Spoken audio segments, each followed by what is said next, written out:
Joining us from Houston is Ted Cruz, who's running for Senate in Texas. He's also the former state's Solicitor General. How you doing, Mr. Cruz?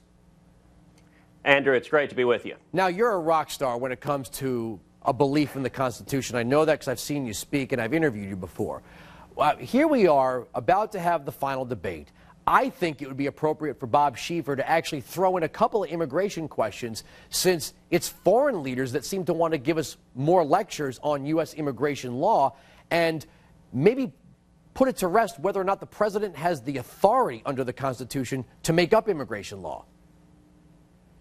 Well, as you know, Andrew, 6 months ago, President Obama was asked if he had the authority to decree through executive order and essentially pass the DREAM Act. And 6 months ago, he said, no, of course I don't have the constitutional authority to do that. And then as we got a little bit closer to a presidential election, suddenly he thought that authority materialized out of thin air.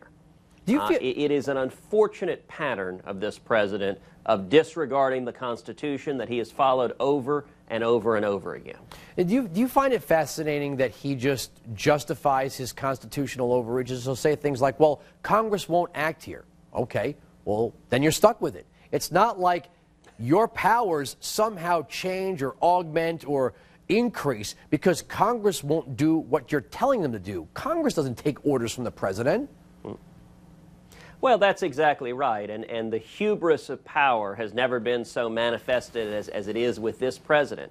You know, he began the presidency by decreeing that he would not defend the Federal Defense of Marriage Act. That was a law passed by bipartisan majorities in Congress, signed into law by a Democrat, Bill Clinton, and yet Barack Obama, because he disagreed substantively with it, ordered the Justice Department to abandon that law. He continued not long thereafter, putting in place an offshore drilling moratorium in the Gulf of Mexico, again with no basis in law.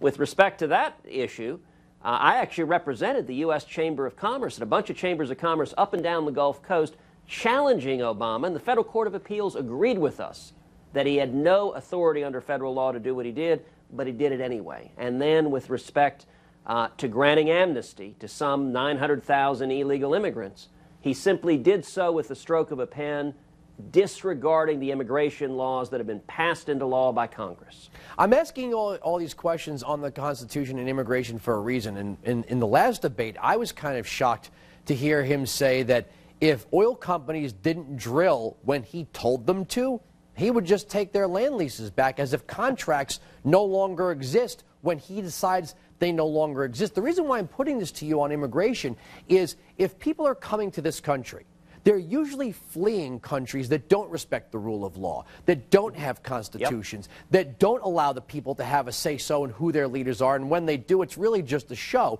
And yet, and I said it earlier in the program, I don't think we're losing our country because more Hispanics are coming here. I think we're losing our country because fewer people seem to care about our sovereignty and our Constitution. I mean, why flee another country for this country if you're going to get the same result? Andrew, I agree, and that's something I know not just in the abstract, but in a very personal sense. My dad was imprisoned and tortured in Cuba, and he fled Cuba as a teenager, coming here with nothing but seeking freedom in the United States. And to be honest, the way Barack Obama has behaved, imposing his policy preferences regardless of the Constitution, regardless of Congress, regardless of the will of the American people, it is an imperious manner that would be very familiar to the third world tyrants and banana republics.